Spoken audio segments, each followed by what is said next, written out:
In my last video, I took about an hour to frame the Sunday special show one, episode one, interview between Ben Shapiro and Jordan Peterson. I thought this was an outstanding interview. If you like Jordan Peterson stuff and you like Jordan Peterson Unleashed, and because I don't know what goals Ben Shapiro had for this interview, but Jordan Peterson took it over and ran with it. And so what I did in the video I just finished was basically run through all of this stuff, and Jordan Peterson bread pilling people, and Orthodoxy, Roman Catholicism, and Protestantism. Would he fit into Orthodoxy? The way the Enlightenment split the world, modernity, how in a sense God got lost in Protestantism through the Enlightenment, modernism, fundamentalism. The divide widens in the 20th century, and now the strange way that the camps are splitting, and how many different ways this group of internet people are divided. Sometimes it's Jordan Peterson against just about everyone. Sometimes Jordan Peterson and just about everyone are against postmodern neo-Marxism, and on and on and on. So I went all through that in my last video, and I'll have the link to that in the notes here. So if you didn't see that, you might want to see this first. So now I'm going to basically twitch some of this video. And the reason I did this is because the first part of this video, from minute 0 to 16, Jordan and Ben are kind of running through the kind of stuff they usually run through.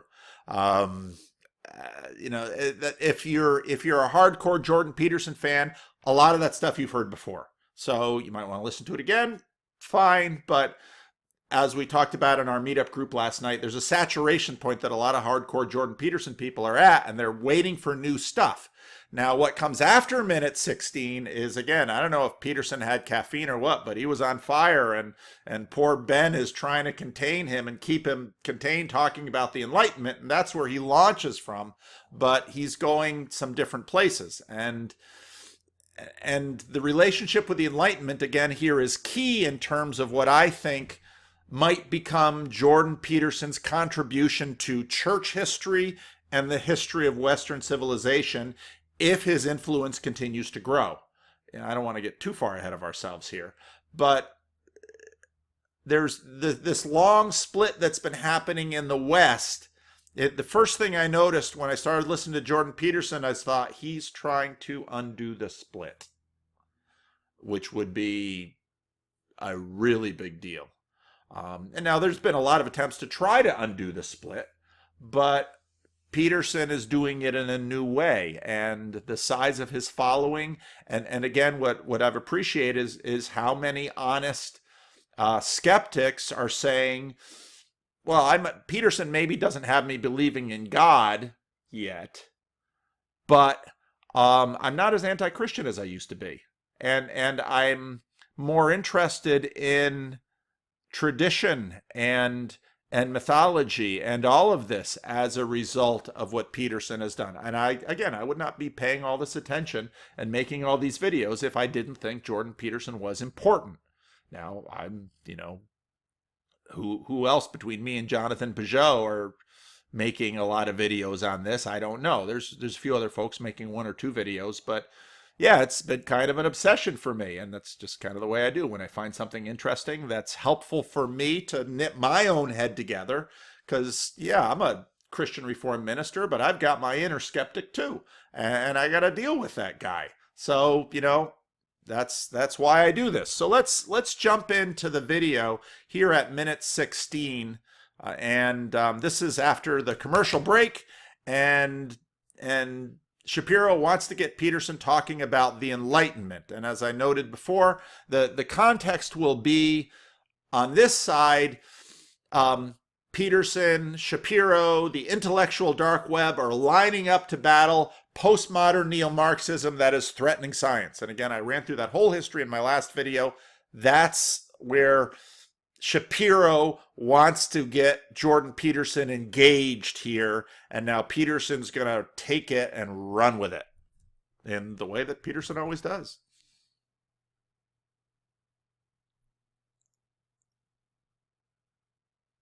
Jordan, one of the things that we've been talking about, obviously, is the big gap that I think we certainly agree on between the collectivist identity politics and the sublimation of science in favor of subjective politics that favors a power group.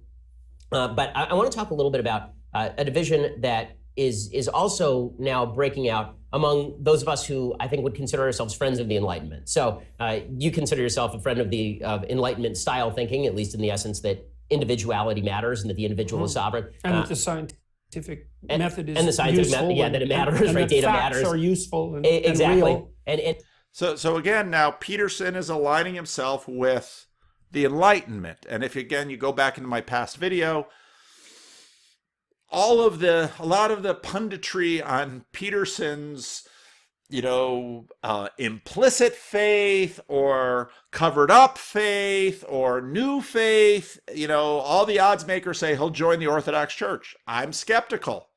I don't know. He might. Join whatever church he wants to.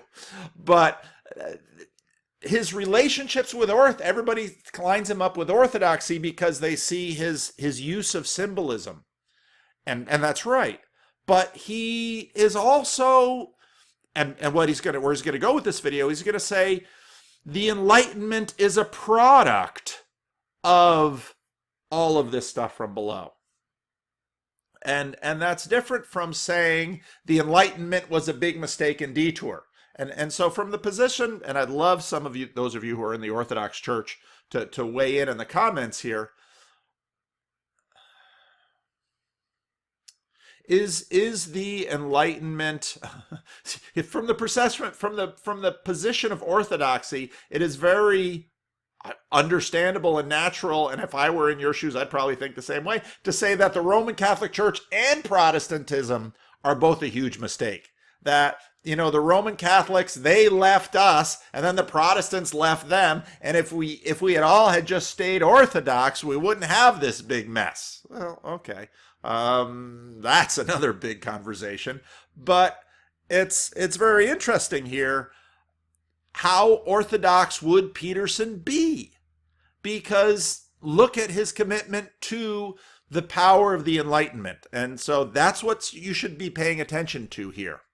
And in this group, I consider myself as part of this group. People have started to call it the intellectual dark web. Sam Harris is part of this group. There are a wide variety of folks with a lot of broad political differences that are part of this group. But there are some real differences that are broken out even among people who consider themselves part of this group, right? Steven Pinker has a different perspective on the world than you do. I have a different perspective than Sam Harris does. You and I have our differences probably on some matters of philosophy. So where do you think the vulnerability lies in the possibility of revivifying an Enlightenment mentality? Because it seems to me that one of the big problems that's popping its head up above the water now is the rejection of the Enlightenment in favor of this old style tribalism that you've been talking about. Now, I wonder if I left my notes up here. Yeah. I noted when Shapiro said this, he said, where does the vulnerability lie in revivifying the Enlightenment mentality? Rejection of the Enlightenment in favor of some old style tribalisms. Now,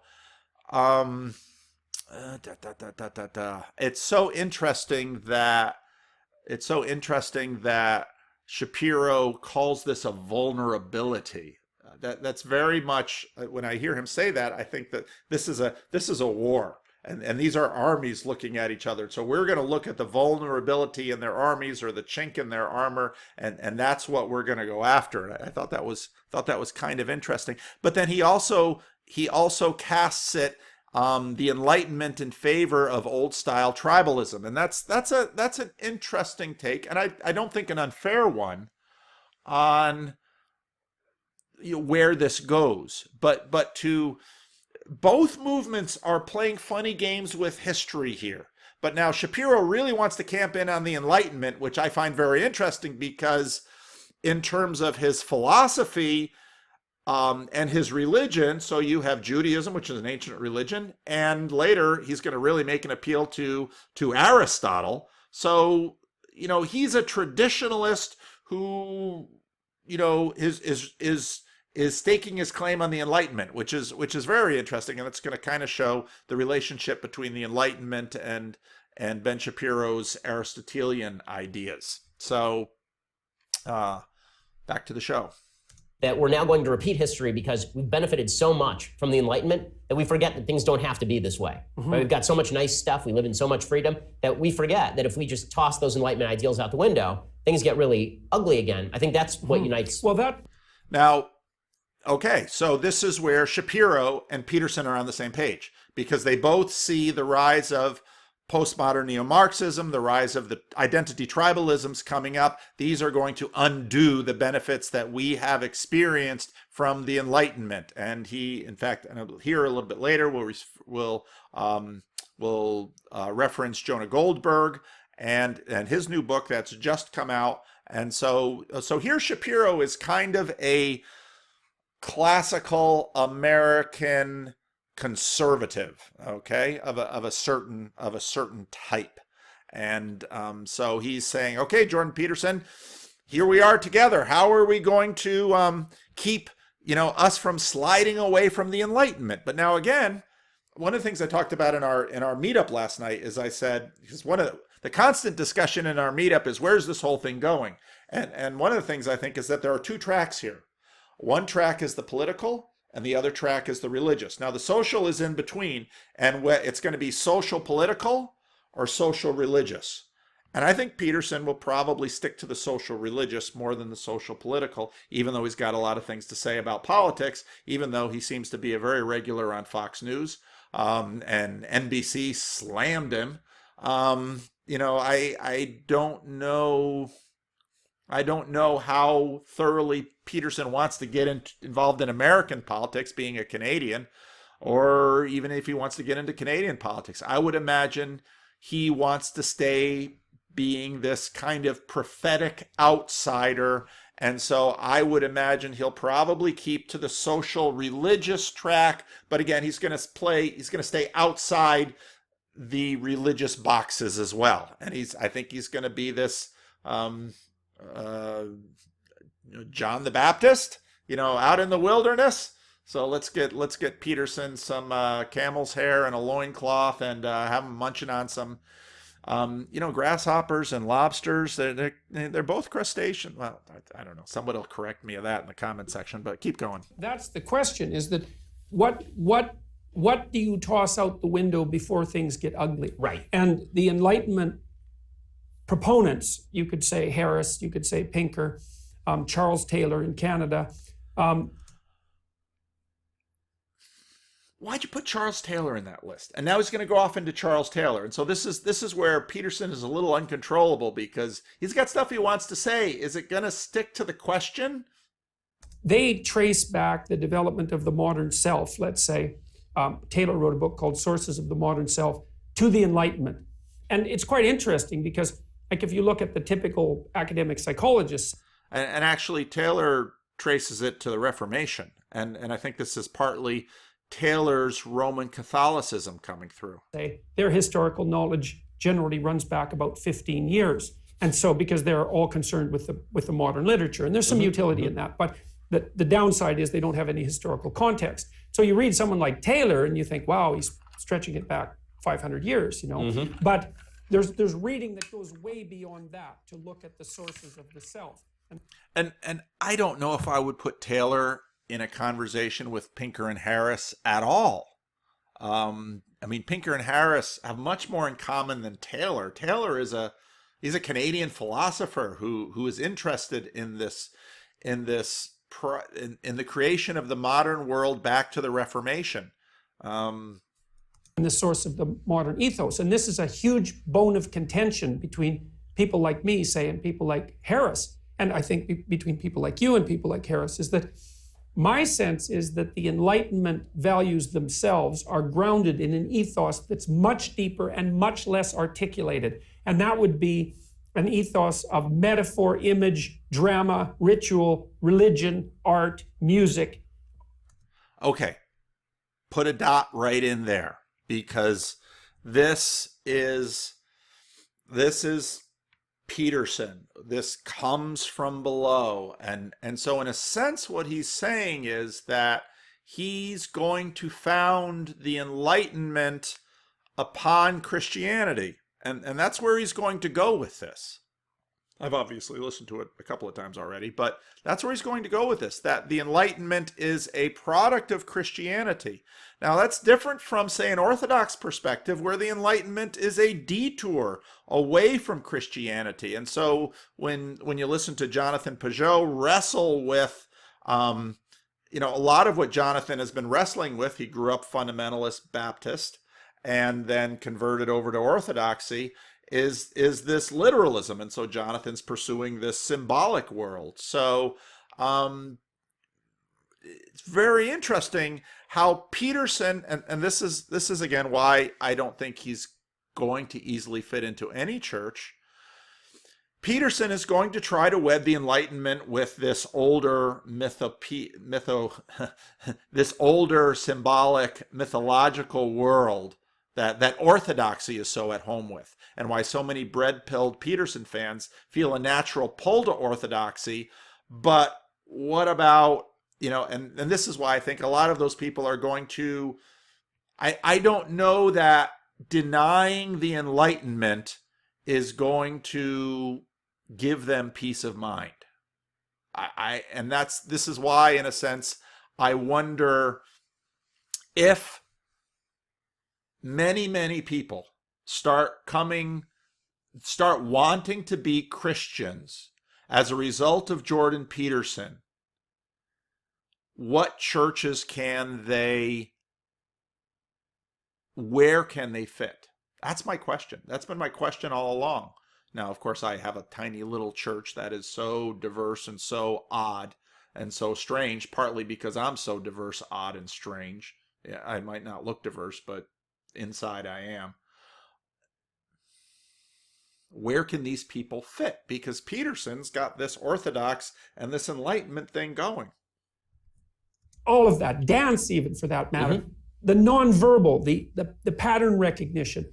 Ian McGilchrist has written a book called The Master and His Emissary, which lays that out quite nicely with regards to hemispheric specialization. It's kind of predicated on Elkonin Goldberg's observation that the left hemisphere is specialized for what we know, and the right hemisphere is specialized for what we don't know.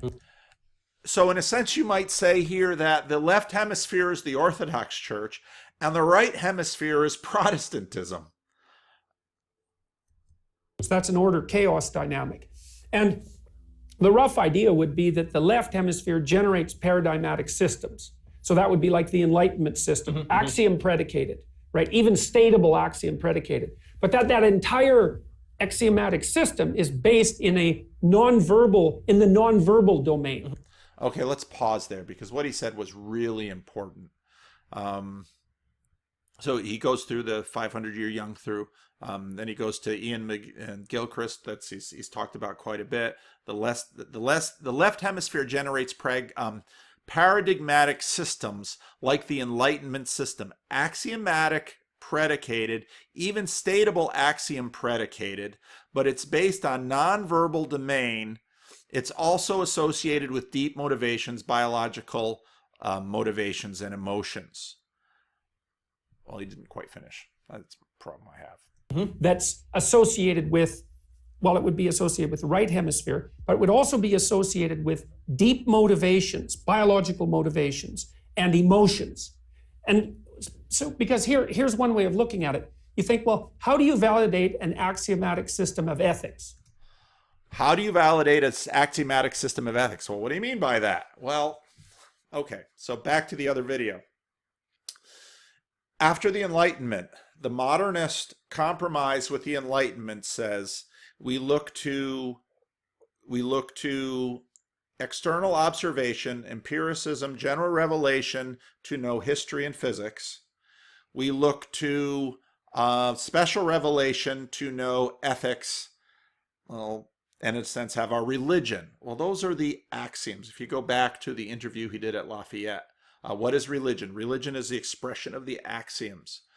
What is Peterson saying here? Well, this is how he's trying to knit the world back together. He is trying to do what Sam Harris has been trying to do, and in a sense what Jonathan Haidt has been trying to do. They're all working on the same project. They're looking for an evolutionary basis for ethics.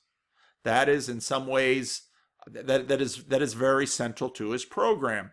But unlike, okay, so you have Sam Harris kind of saying we can find an evolutionary or rational, remember he's much more modernist, a rational basis for ethics from evolution.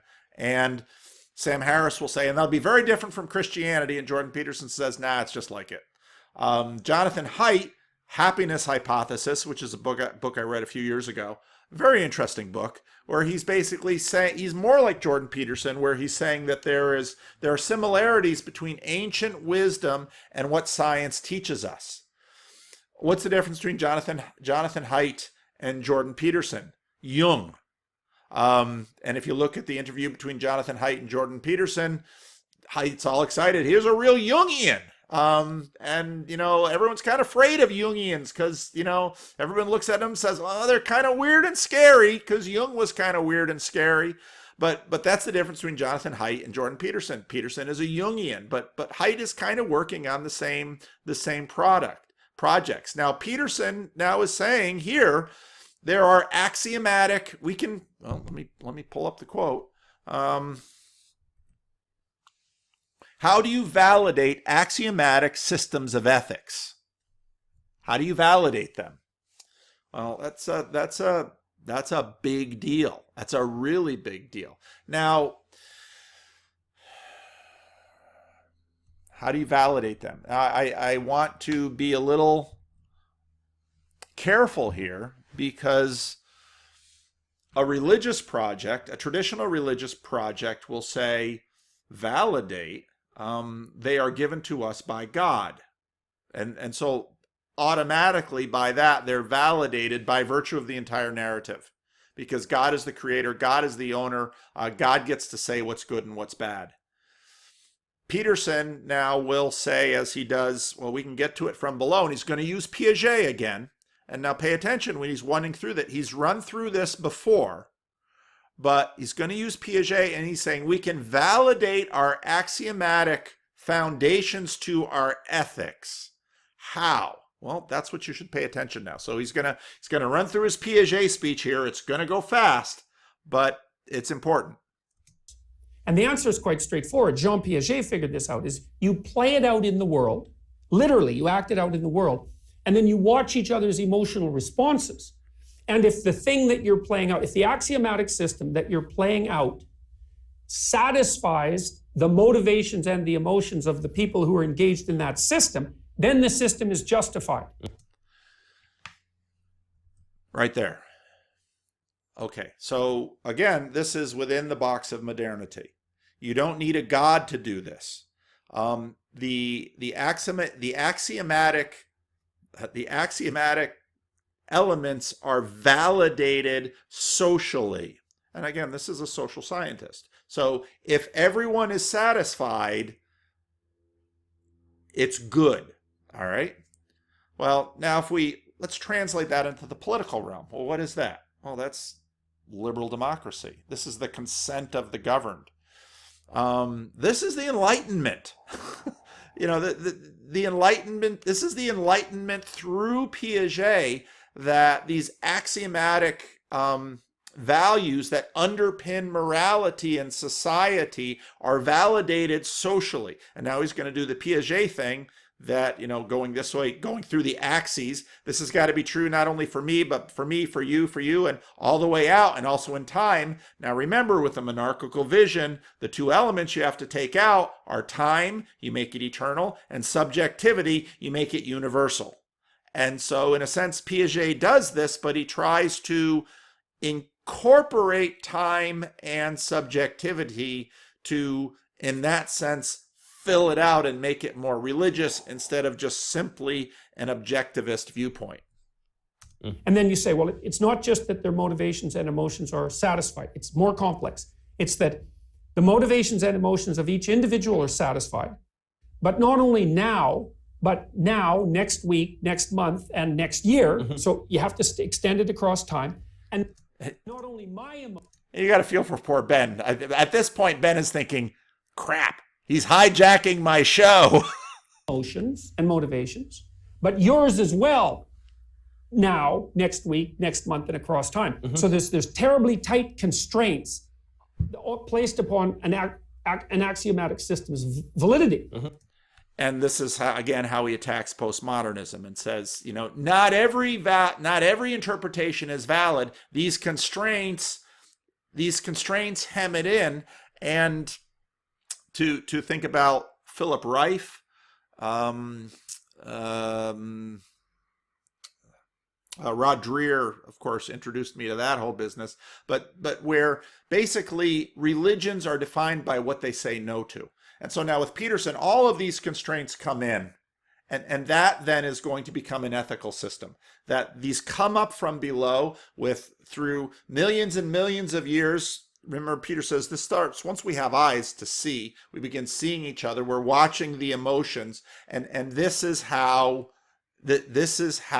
we will get these axiomatic values that inevitably result in ethics. And again, this is the Enlightenment project of, in a sense, we don't need God, but Peterson's not going to say that. He's going to say, I'm going to keep God out of it intentionally, but this is how we can know. Now, the way Jean Piaget thought of that, he said, well, think about it like a child's game. A bunch of kids get together and they decide to play pretend. Okay, and pretend is, let's model the world, right? And as a place to act, because to pretend you act out. Right? Now again, model the world as a place to act. If you go back and you look at his conversation with Dillahunty, okay? Dillahunty is a modernist atheist. And Dillahunty is, in a sense, sitting in a movie theater looking at objects. Peterson says, the world is not a place that we're a part of looking at. There's an implicit monarchical vision in that modernist approach to the world. The world is something we see, and we're not really quite a part of it.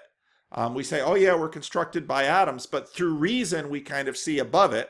Now Peterson says, no, the world is a forum for action. Okay, he's a pragmatist. The world is a forum for action. Right, so the kids get together and they assign roles and they say, well, you're going to be mom, you're going to be dad, you're going to be the dog, and we're going to play house. And then they act it out. And what they're doing is seeing if they can regulate the manner in which they're constructing the game so that everyone's emotions and motivations are so well satisfied that they want to continue the game. We learn by doing. Okay. And so that's so cool. So what it shows you is that's how an ethical system is tested and justified. It's like you... Again, pay attention to that word, justified. Play it out and you see if everyone wants to keep playing. And so that's a whole different methodology than the scientific domain, right? So the axiomatic system isn't, the ethical axiomatic system isn't justified by reference to the scientific method. There you have the departure from Sam Harris. It's not validated by reference to the scientific method. It doesn't go outside, it stays inside and within. It's justified from within, and the revelation happens in action. So, right now already he's starting to move away from Ben Shapiro, the view that Ben Shapiro is going to talk about later in terms of his own view. So this isn't a modernist realism that gets validated from outside. Neither is it, although again, he's going to stay agnostic with this, neither is this a classical theism which gets validated from above. This gets validated within. So in a sense, it's modernist in that it's secular. And again, if I pull up my drawings, the top of the box is open for Peterson with a dotted line because he wants to keep that agnostic. But that's the frame here. It's justified by reference to the emotional and motivational well-being of all the players of the game. Now that game emerges, this is the second part of this, and this is so cool. Then the question is, well, how does that game emerge? And the answer is the same way that children's games emerges. So what Piaget noted is that kids would get together and they'd play marbles. And if they were young kids, they could all play marbles, say 6 years old. They could all play marbles. And if they were in a group, they were playing marbles and it all worked out fine. Squabbles and all that. But, the kids would keep playing, Right. validating the game. But if you took the kids out of the game and you said, what are the rules of the game? They would give completely disparate accounts. So they knew how to do it. It was like the wisdom was in the group. The wisdom was fragmented enough among the individuals, so if you pulled the individuals out, they'd give disparate accounts. But if you put them all together, they could play the game. Now here again, you have a difference between Peterson and kind of an implicit order of existence. Modernists sometimes implicitly say, first we see, and then we speak, and then we know how to act. Peterson says, no, we're acting and acting and acting and acting. This is why Peterson and Sam Harris can sit on a stage together and talk and so on and so forth. We all know the rules. We just can't articulate the rules because first we have to represent them. We have to have them. We have to represent them in drama, and then maybe at some point we will get to the point of being able to articulate them, and then we can abstract them so we can apply them to other things. But then if you waited till they were 11 or 12 and you pulled them out of the game, then they could tell you the rules. Then at 14 or 15, they would be willing to, this is with more sophisticated games, they would be more willing to regard themselves as makers of the rules. Okay, so here's how it happens in an evolutionary sense. Poor Shapiro. People, going all the way back to our primate forebears, organize themselves into functional hierarchies. Okay, and the hierarchies are complex, and they're not just based on power, despite what the idiot Marxists say. Even Dewall has noted that chimpanzee hierarchies are unstable if they're only based on power. They don't last. They degenerate into violence. So you have a hierarchy that works, but it's acted out. No one knows why it works. It works because everyone seems to be happy with it. Okay, and so those hierarchies get more complex and more sophisticated, and then people start to observe them and talk about them. It's like, oh, well, we've got this hierarchy here. What's it like? And then they spin off dramas about the hierarchy. Here's a hero who climbed up the hierarchy, and here's what a hero looks like. Now, Peterson is moving so fast here. But I'm trusting a lot of you have seen Maps of Meaning and Personalities. A lot of this is review, but he is he's piecing it together in some different ways, and he's got this within the context of the Enlightenment. In a few minutes, Shapiro's going to try and rein him in again, because you at some point you begin to ask, what was the question again? Okay, so then you get the idea of hierarchy, and then you get the idea of the hero as the person who moves up the hierarchy and generates it. Okay, then out of that you get the extraction of the idea of the hero, and then you get development of that idea, and it's out of that you get the monotheistic religions. And so it's like the procedure and the hierarchy come first. Now, remember what the question was, because it's a little hard to remember at this point. Shapiro asked the question about, are we gonna, we here in the intellectual dark web, we're worried about losing the Enlightenment. How is this new postmodern neo-Marxist tribalism, now again, Shapiro is predominantly a political figure. That's his interest here.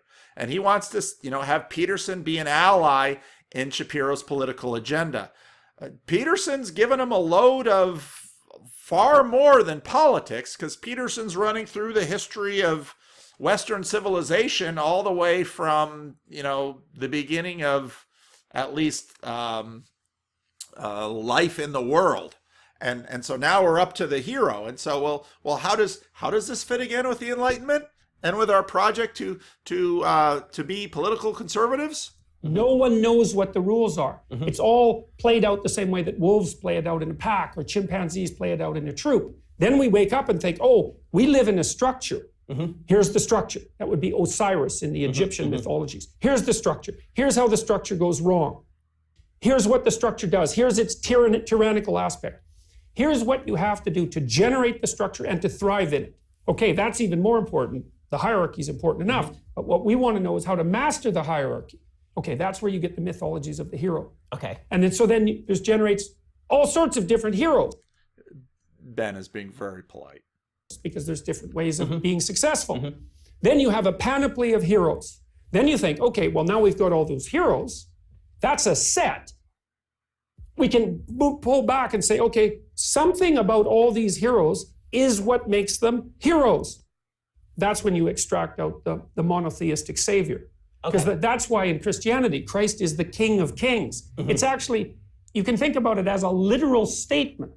Now, it's really rather interesting to note that this question on trying to get Jordan Peterson to be his ally in the Enlightenment has now moved on to Jordan Peterson making an argument for the founder of Christianity, the founder of Christianity to be the King of Kings on the first show of his very polite and eager host who is a committed follower of Judaism. And I saw that and I thought, well, that's interesting. Forget about the religious overlay. It's like, okay, you got a bunch of people. Some of them are kind of king-like. Okay, so you admire them. It's like, for whatever reason that is. Right. It's not easy to figure out why you admire someone, right? That's complicated. But let's say you've got admirable people. You start telling stories about them. That's why you go to a movie. Right. You want to go watch someone you don't care about, you're bored by? No, you want to go watch someone admirable and interesting. Or maybe the opposite of that. But it doesn't matter. It's the same thing. Then you think, okay, well, we've got all these admirable people. They're generating the world properly. That's what makes them admirable. There's a principle they embody. And that principle is the process by which the admirable world is generated. That's the logos. Okay. That's the thing that's operative at the beginning of time. So here's my question. And that, it's like, whoa, we're not going to do all of Maps of Meaning again, are we?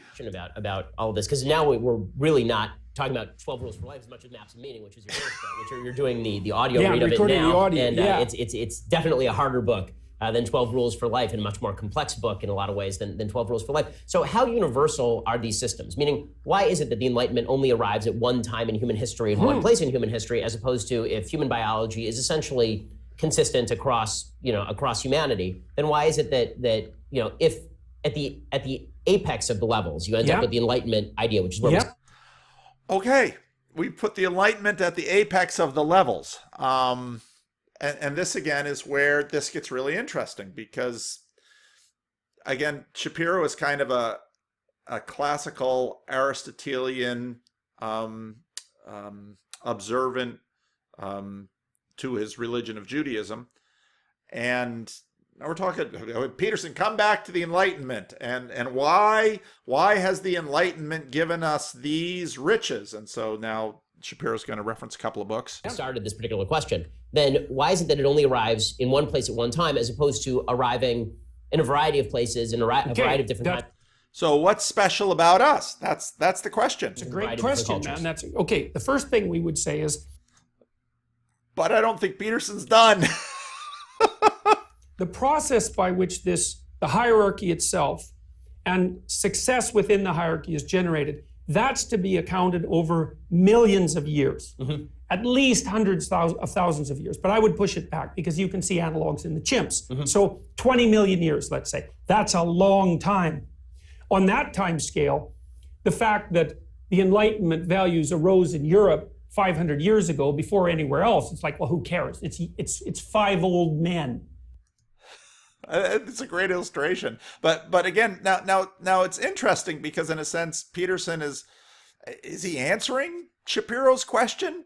No, but I'm loving the ride. Long, right? If you put five 100-year-old men in line, it's like it's yesterday, it's this morning. So we've evolved these hierarchical structures. That's our culture. We've evolved ways of maneuvering within the hierarchical structures that are successful. And now we've started to evolve ways of mapping our adaptation. Not just adapting, but mapping it. Okay, so how does the mapping occur? First, admiration. Second, imitation of admiration. And that would be drama. It's like you dramatize. Shakespeare extracts out what's admirable and interesting and plays it out. So that's the use of the body as a representational structure of the body. So we act out what's admirable. We think, okay, now we've kind of got the drama down. We're all captured by this drama. It's like, well, then the literary critics come along, the philosophers, and they say, oh, what are the principles by which the admirable people operate? It's like chimps woke up and said, oh, well, some chimps are more successful than others. What are the rules of success? It's like, well, there were no rules because they weren't running by rules. Right. There aren't rules until you describe the patterns. Then you have a rule. Okay. Those of you talking about the laws of physics, there aren't rules until you describe the pattern. Those are rules. And they're not laws until you describe the pattern. Those are laws. But what kind of laws are these? That's what happens with Moses, by the way. Right? Moses has a revelation. Here's the rules. It's like, yeah, we've been living out those rules forever. Yeah. But we didn't know what they were. Now, I can't wait till we get into Exodus, because right there, that's going to be very interesting because, of course, Moses comes down from the mountain with the law, and basically the story is Israel can't keep the covenant. Well, we've been doing these rules, yeah, but we can't do these rules right. And this, again, is where Lewis comes in, because Lewis makes the comment that we make these rules that we know we can't keep. What's with that? If we were, if we wanted to be good, we would make rules we know we could keep. Well, you can go Piaget's two axes and say, well, we make the rules that we all know are correct, even if we know all of us can't keep any of them. All of us can't keep all of them all the time, but we want most of us to keep most of them most of the time. Because they weren't rules, they were customs. Right. Okay, so you start by mapping your... And poor Shapiro, he's kind of wondering, this is not the conversation I thought we were going to have. Or maybe it was. I don't know. Maybe he's delighted with it, but it sure is interesting. Customs in drama and story. And that way you can represent them and you can transmit them. Then once you have them in your grip, say, they're represented now, not just acted out. Well, then you can move one step backward from them and you can say, well, what's the commonalities among these? What are the general principles? That would be the development of something like the Code of Hammurabi, right? It's like, well, we've got all these customs. What are they? Right. Revelation. It's like, oh, here's how you map the customs. And in the stele, the god gives Hammurabi the code, and so at some point, none of the people I'm conversing with are like, well, when are we going to talk about, like is God real and so on and so forth? Yeah, we'll get to it. Not Peterson here, but I will. That's the Decalogue. It's the same idea. So it took human beings a very long time to evolve their hierarchies, to evolve their structures of success, and then to have enough people around with enough spare time to engage in the cultural process of the artistic cultural process of mapping the adaptive structure. This is the agricultural revolution, which is the proliferation of grains, which is a little ironic for this guy who right now is mostly eating meat and vegetables. That all emerges in mythology and drama. Then that lays the groundwork for philosophy. Then the philosophers could come in, especially once it's written, like in the Judeo-Christian pantheon. It's like, oh, now we've got it written down. Oh, well, we don't have to remember it. Right. We can read it. And while we're reading, we can think about it. And so then out of that starts to come the semantic codes. Well, then you get the Enlightenment. It's like, oh, well, here's a bunch of semantic codes. It's like, yeah, those are great. So this is really interesting because, if you... And again, Shapiro, can we bring it back here? Pinker, or if you read Jonah Goldberg's new book, essentially they attribute the Enlightenment to, Jonah Goldberg calls it the miracle. It's almost as though it accidentally occurred in a certain place in a certain time. Jonah doesn't go quite that far, I think, to be fair to him. But I think that philosophy that this sort of sprang up randomly here is very much embedded in a lot of Sam Harris's thinking, a lot of Pinker's thinking, and you're taking it further back. But I do wonder if this may be an area of actual disagreement between the two of us, which would be fun. Are you attributing the growth of the Judeo-Christian ethic that emerges into the Enlightenment as also... Now, I wish he would pause there, because the Judeo-Christian ethic that emerges into the Enlightenment, again, in the previous video, I ran through a lot of that. I wish they would elucidate that, because this is exactly what Peterson's trying to do. He is trying to connect up the Enlightenment with Peterson's Piagetian, Darwinian, God from below, and so poor Shapiro keeps trying to bring him back. Accidentally, just pushing the timeline further back. No, I don't think it's accidental. Okay, and I'm not making a reductionist argument. So the first thing is, so that's his agnosticism. Okay, he says I'm not I'm not saying it is only from below. I'm going to say this is how religion evolved. But I'm not saying that this explanation exhausts the phenomena. Now again, what is the question? We're supposed to be talking about the Enlightenment. and Peterson's way back here at 10,000 BC talking about the emergence of religion. And because it's a very strange phenomenon. It's very, very strange. But that doesn't mean we can't generate a plausible evolutionary account. It's like, and that's what Peterson is doing. He wants to keep this both and. He is not being reductionistic, saying we can eliminate God, but he is. And so then to go back through the slides of the previous show, this path here, he is in a sense saying, see, this is where he's getting back. He wants to have the Enlightenment and pre-Enlightenment too. In fact, pre-modern. So he's kind of running this back and saying, I'm not going to eliminate God like we did in the 18th, 19th, and 20th century. I'm not going to reduce it. I'm going to stay mum with that. But this is an account that could possibly shed light on it. Of motivated, emotional, limited beings occupying the same territory and competing and cooperating for the same resources, including the resource of cooperation, which can generate more resources. It's not a zero-sum game. There are going to be patterns of adaptation that emerge from that are similar. So here's a way of thinking about it. If you put a bunch of kids together, they're going to evolve games. Right. Well, which games? Well, a bunch of different games. Yeah, but they're all games, right? So that's the moral relativist element. A bunch of different games. Okay, but the moral absolutist element is, but they're all games. And the games have to be playable, which means they have to continue in an iterated way, right? So that's a big constraint. People have to want to play them. So not only do they have to be games, and comprehensible to everybody and enjoyable, but they have to be self-maintaining and everyone has to want to play them. Okay, that's the answer to the postmodern conundrum. A plethora of potential ethical implications of the world. But that wasn't the question. It wasn't the question, because Shapiro is trying to have Peterson ally with him against postmodernity and the tribalisms that are coming. An infinite variety. Yeah, okay, fine. Not an infinite variety of pragmatically applicable interpretations. You instantly constrain the universe to what?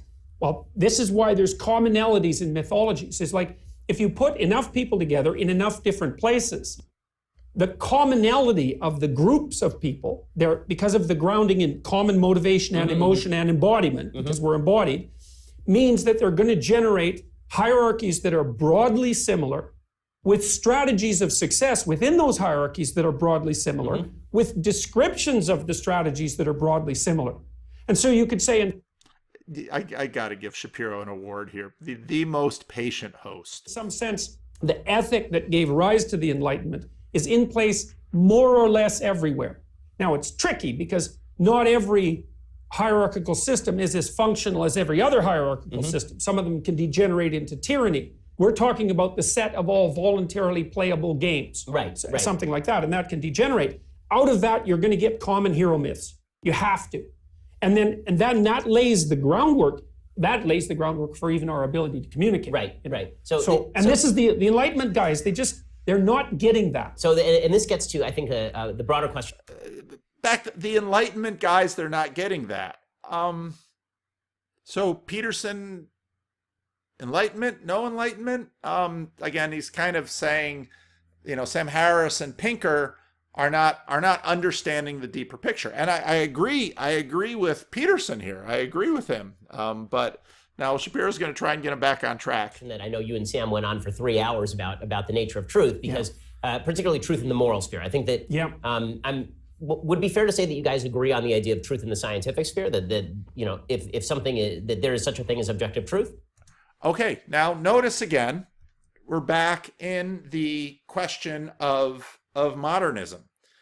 Because again, in the church basically, the modernist church said, truth in this physical world is known by empiricism, basically by observation. What about truth in the ethical world? And again, that's kind of the project here. And so Shapiro's trying to bring him back and say, whoa, I'm the host here. This is not maps of meaning addendum. This is my show. Or are you? I would say we agree on a lot of that. The question is, to some degree, why do scientists accept the idea that objective truth is true? And then I would say we probably don't agree about that. Okay, so again, here we have, in a sense, we can put Jordan Peterson over here with a pragmatist. We can say Sam Harris here is maybe the idealist, realist, and we've got Scott Adams in the middle who's trying to play both ends. Because I would ground that in pragmatism. Right. And Sam would ground that in the idea of an independently existing objective world. And Peterson would say, we don't have access to that world, and that's where the phenomenology kicks in. And so that's where Peterson with his phenomenology and his pragmatism is over here, and Sam Harris is over here, because Sam Harris sees objects, and then Peterson puts the frame around, as I've done in my other videos. Right, which is a leap of faith more like my own, actually, than the pragmatist view, right? Mm-hmm. And this I really appreciated this move by Ben Shapiro, because he notes, this is, so again, if you listen to Alvin Plantinga, if you listen to Descartes, this is the move that theists have been making in terms of they don't have the skepticism, that they address the skepticism by which we engage the world via God. God fills in the gap for a theist that Sam Harris doesn't have a God to fill in that gap. Peterson, and to a degree, again, I don't know if Scott Adams is actually consistent with this, they fill it in with pragmatism, but that leaves them still much more skeptical. So it's going to be interesting, because at some point on my list is to bring Dallas Willard into this conversation, because Dallas Willard was a phenomenologist. And, I don't know if Dallas Willard and Alvin Plantinga ever sat down together. And, I've been kicking around in my head the possibility of talking to Alvin Plantinga about this. He's in the same denomination as me. That might be a possibility. But this gets very interesting. That if you believe that there's a God who's out there in the universe who created the structures in a particular certain way, then what he created is the truth, and it is apart from you. That if human beings didn't exist and they weren't able to utilize the truth, that truth would still exist out there, whereas the pragmatist might say truth is in the use that it has for human beings. Well, that's the thing, is that... And so this couldn't right now degenerate into Matt Dillahunty, Jordan Peterson, because in that sense, Ben Shapiro is in line with Matt Dillahunty and Sam Harris. No, I don't know if we would consider scientific truth true unless we are also simultaneously accepting the idea that scientific truth is good for people. Mm-hmm. And that is Jordan Peterson's definition of truth that the rationality rule guys tried to debunk, and this is where Peterson and Sam Harris will, have squared off. So there's one other thing I wanted to bring up that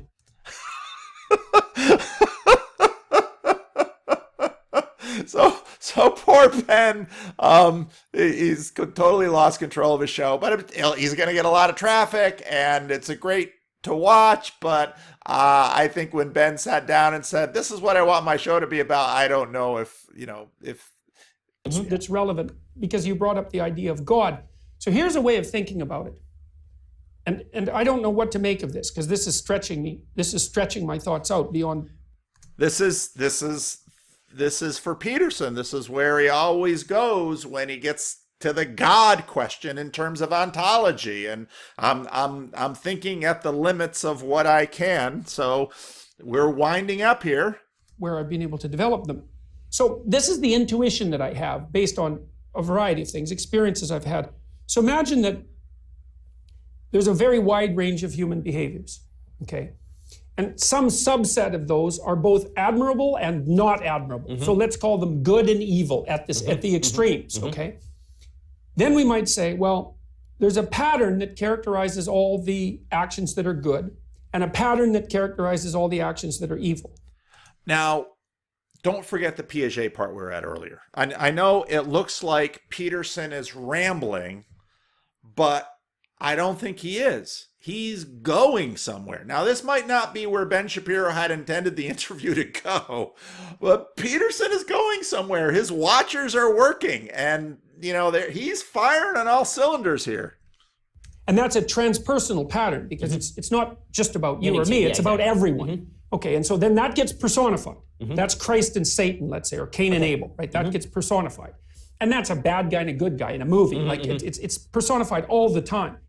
Now we're getting archetypal. Thor and Loki, in the Marvel movies, So now, and I wish you didn't say Thor and Loki, because is Loki chaos or is Loki evil? And that itself is a very interesting conversation, chaos and evil.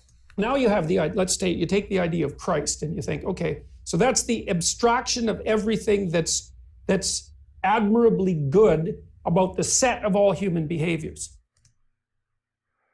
I could sit and ponder that statement for a while. I'd love to stop him there and say, whoa, let's unpack that. Okay, and then you think, well, what sort of reality does that have? What sort of? Now we're knocking on the door of ontology. And this pulls back into the reality of the idea of the logos and the idea that it was the logos that God used at the beginning of time to extract order out of chaos. And he already accepts that reality, because that reality is fundamental in terms of his understanding of his systems. So you think, well, it's transpersonal, the goodness, because it's not just characteristic of any one person. It's more like something that inhabits a person rather than that a person is. You can really see this, for example, on the other end too, with the satanic end, because if you read the writings of people who do absolutely horrific things, like the shooters, you can see that possession extraordinarily clearly. If your eyes are open, and it's shocking, so people don't usually look at it. And they even say that themselves, like the Columbine kids, their writings are hair-raising, and they were clearly possessed by an evil that you only encounter. We're back in Maps of Meaning, by the way. If you sit in a dark place and brood on your hatred for months and years, right? You go places where all the dark people go. Right. And then that takes you over. Okay. So the good can take you over as well. And again, award to Ben Shapiro, the most gracious host. Okay, so there's this spirit of good, let's say. And what the spirit of good does is act in the world on the potential of the world to generate the actuality of the world. And the Judeo-Christian proposition is that if you confront the potential of the world with good in mind, using truth, truthful communication, then the order that you extract is good. And then that's echoed in Genesis when God is using the word and he creates cosmos out of potential. And every time he does that, he says, and it was good. Now this really isn't off topic, because, in terms of their larger landscape, Shapiro and Peterson want to locate classical Western liberalism as good, as opposed to the tyranny of the right, and as seen in Nazism, and the tyranny of the left as seen in communism. Which is, I think, it's so interesting because there's a proposition there, and the proposition there is that if you encounter potential with truth, the cosmos you create is actually good. Well, that's just absolutely overwhelming. Okay, so has now Peterson arrived at his destination of giving us a plausible evolutionary account for morality? I think that's what he's trying to do. And I think that's what he's trying to do. And it's, idea. It's like, if it's true, it's the greatest idea there ever was. Yeah. No, your thoughts on this actually from Maps of Meaning help generate what we in Judaism called Dvar Torah in Hebrew, meaning a thought about the Bible. But this merged with a little bit of Aristotelian thought, led me. And you can play the rest of it yourself. I'm about at an hour, which is kind of where I wanted to keep it, and I got some other things I have to do. But Very, very, very interesting. um, now having watched it again and chopping it a little bit, um, yeah, Ben Shapiro gets the award for world's most gracious host on the first show of obviously a series that he wants to do.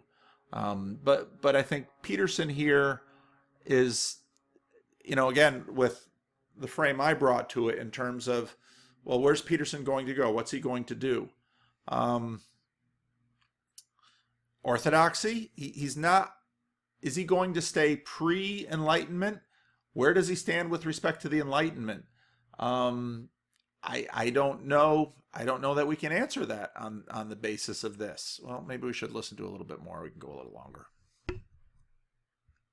To the idea that when it comes to the mystical notion of the tree of good and evil in Eden, what is that supposed to be? What did people do wrong by eating from the tree of good and evil? And my feeling is that what they did wrong is that God created a universe in which the value was embedded in the object, right? In the same way that you in your book talk about, if you're teaching a child about an object, the rules of the object are embedded in the teaching about the object. So you use the example of a vase. We were discussing this earlier, but you use the example of a vase where you teach a child, don't touch the vase because the vase will break. So that the rule is embedded in the object. In the same way, in Aristotelian thought, the rules for behavior are embedded in the nature of the universe, meaning what makes a man good is what makes a man unique, which is reason. The idea is that reason is what makes a man unique. So acting in accordance with right reason is what makes an action good. So if you believe that God created the universe along these lines, and that what natural law is just the human attempt to understand the lines along which God created the universe, then where human beings went wrong is when they decided to separate values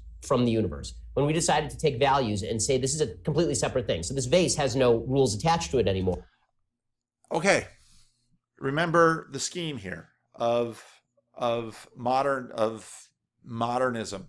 What happens in the Enlightenment is that we separated values from existence, and now again Shapiro is in a sense making a pre-Enlightenment argument, while at the same time in the same show he's trying to make an argument for the Enlightenment. Because what happens in the Enlightenment is this same separation that he's now complaining about, and referring to Aristotle, which is itself very interesting. And he's presenting this to Peterson. It's just a vase, and we can construct the rules arbitrarily as to what to do with this vase. And so, eating from the tree of knowledge of good and evil changes the nature of good and evil from the universe comes along with a set of rules to human beings think that they can use their own intuition to supplant God's rules and to supplant universal rules with their own particular vision of what the universe ought to be. And at that point, they have to be expelled from Eden. Well, now,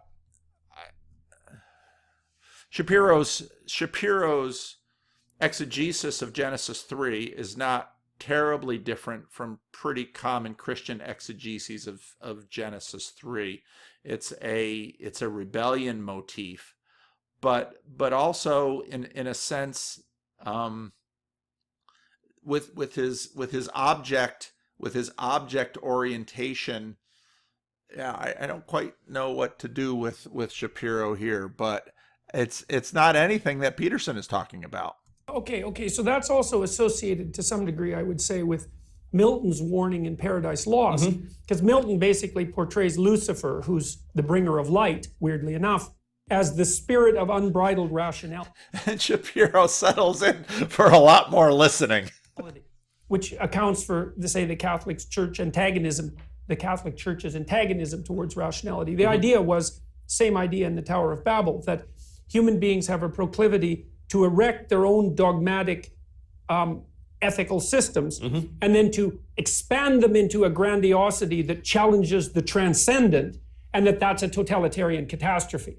And for Milton, Satan was the spirit that eternally does that, right? Who says, everything I know is enough, and that supplants what I don't know. That supplants the transcendent, and that's a catastrophe. How that's tangled up with the knowledge of good and evil, well, you're making some headway towards sorting that out.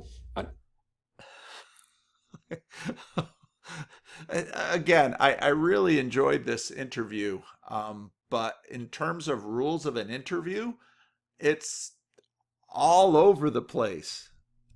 I mean, there is a cataclysm that's explained in the story of Adam and Eve. And it's going to be nothing like Shapiro just described. Right? The cataclysm is the coming to wakefulness. And it's associated. Because Shapiro's description is so deeply embedded in a relational ontological, the relational ontological assumptions of traditional religion. And Peterson's way post Enlightenment. Partly with recognition of nakedness, which is recognition of vulnerability and mortality, and the discovery of death, and then also the discovery of good and evil that goes along with that. So you said, well, that's partly the cognitive division of ethics from the facts of the object. So I have to think that through. Well, watch my video because this is exactly what happens in the Enlightenment, in the downstream of the Enlightenment, where the modernists and the fundamentalists part ways, because this was a way to save the Bible that the modernists believed from what was implicit in the assumptions about knowledge that generated after the Protestant Reformation. I would also recommend to people, I think I mentioned this before, is Ian McGilchrist's book, The Master and His Emissary, because he looks at this neuropsychologically, right? And looks at Well, I don't know that he looks at this neuropsychologically. The left hemisphere as the hemisphere that's dealing with the explicitly and poor Shapiro. The axiomatic systems, and the right hemisphere that's dealing with what those systems are embodied in. Okay, so part of what happens with the emergence of good and evil, is, as far as I could tell, it took me a long time to think about this. And now we're back. So we had Shapiro's question, and now Peterson's back to his main train. And this is different than the hypothesis that you laid forward, which is why I can't reconcile them exactly. You recognize you're naked. You know you can be hurt. You know you're vulnerable and insufficient. You hide from God. And again, this is review for a lot of you. But even worse, you can figure out how to hurt other people. And so that's part of the rule structure, right?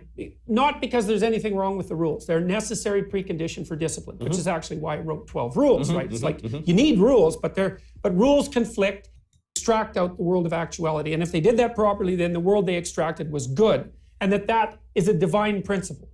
And then we might say, well, is it a divine principle? And you might say, well, what is it that's acting through people in the good? Like the Christian theological answer to that would be the logos, right? That's the idea. That's the idea of the Holy Spirit, roughly speaking. Right. You might think, well, is that a real thing? It's like, well, to me, it's real the same way that consciousness is real. And we don't know the role of consciousness in determining reality. But even if you're an evolutionary biologist, and this is so interesting because the evolutionary biologists actually differentiated themselves from Darwin on this point. Like Darwin was very, very forthright in his claim that sexual selection was as powerful as natural selection. And where he's going to go is they're going to then go talk about sexual selection and on from there. And in a sense, what comes then is that the mind comes back into the conversation. And so this is where Peterson and his phenomenology and his focus on consciousness and his focus on the mind kind of gets us out of this cold world of objects and into this phenomenological world. But again, Enlightenment, again,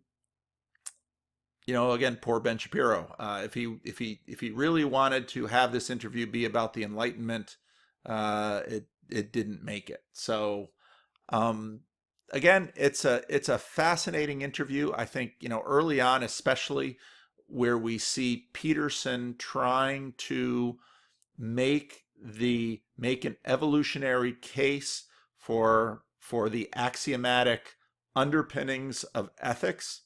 I think that's helpful. Now watching it again, I'm less convinced there was much new stuff in here. Peterson was certainly animated. It was interesting that, Shapiro couldn't keep him on track. Now, again, in something like this, status is involved. Peterson is older than Shapiro. I'm not going to try to look at their different hierarchies and try to evaluate that, but Shapiro is an incredibly gracious host. He posted this. Peterson was very, I think, happy about it. But the question you might have for the interview is, well, it'll get a lot of attention for Shapiro, and it's a way to launch his show. And Peterson is always a someone who draws a lot of attention. But I don't know that this cleaned up much in terms of Jordan Peterson. He continues to, yeah, in terms of the question I brought in the first one, if you understand kind of this framework of Western civilization, well, what we know of Peterson is that he and Shapiro are on the same page in terms of saying, we have to save Western civilization. We don't want to lose science, but he and Shapiro are on different places in terms of, exactly how knowledge works and what does the universe look like. Shapiro is kind of a classic theist, which kind of makes him similar to Sam Harris in a sense, in their embrace of realism, as opposed to Jordan Peterson's embrace of pragmatism. So yeah, there it is. And watch the rest of the video. Let me know what you think.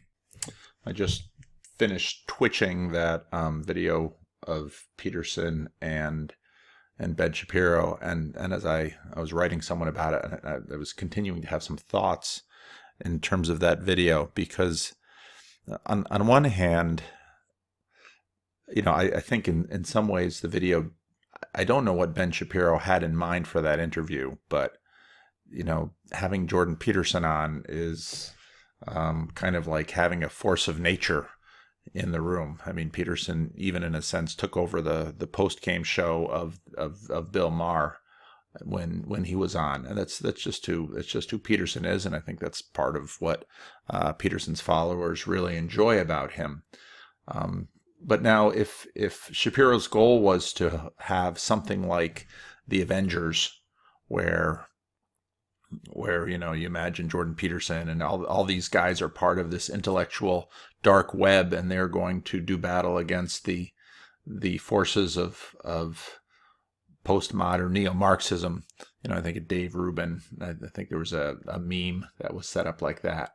That wasn't quite. It was more. I don't know if it wasn't Civil War, but every Avengers movie, the plot of the Avengers movie is that the Avengers can't stay on the same page, and I think that's part of what we're seeing with the intellectual dark web. They are all over the map in terms of where they are on all these different levels, and I've walked through that here. And so you have Jordan Peterson through most of this video kind of goes through his account for an evolutionary narrative of ethics, and in the end, Ben Shapiro kind of comes down with his Jewish Aristotelian framework, which is obviously different from Peterson's pragmatism. So it's a very interesting video. I don't know if it achieved Shapiro's goals, if he had goals for it beyond popularity or a way to kick off his show and do interesting interviews. And thinking it through, I think a lot of Jordan Peterson followers will enjoy it. Peterson has a lot of energy in it. I think Peterson continues to work his synthesis, but I still don't quite know what. Yeah, I enjoyed the video, but how much new it adds, I'm probably less certain of that now than when I really kind of went through it slowly and listened to the parts.